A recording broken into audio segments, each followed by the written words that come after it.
গভীর রাত, ঘরের দরজা বন্ধ, কেউ আপনার পাশে নেই। আপনি তখন আপনার মোবাইল স্ক্রিনে কি দেখেন? মানুষ হয়তো আপনাকে খুব পরহেজগার এবং ভালো মানুষ ভাবে, কিন্তু আপনি কি একা থাকার সময় আল্লাহর ভয় অন্তরে রাখেন? গোপনে পাপ মানুষের ঈমানকে ভেতরে ভেতরে উইপোকার মতো খেয়ে ফেলে।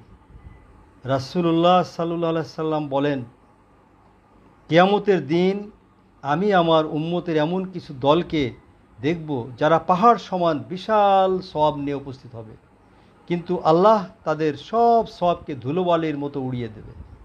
সাহাবারা জিজ্ঞাসা করলেন, ইয়া রাসূলুল্লাহ, কারণ? নবীজি বললেন, তারা যখন নির্জনে বা একাকী আল্লাহর নিষিদ্ধ সীমার মধ্যে যেত, তখন তারা পাপে লিপ্ত হতো। সুনানে ইবনে মাজাহ।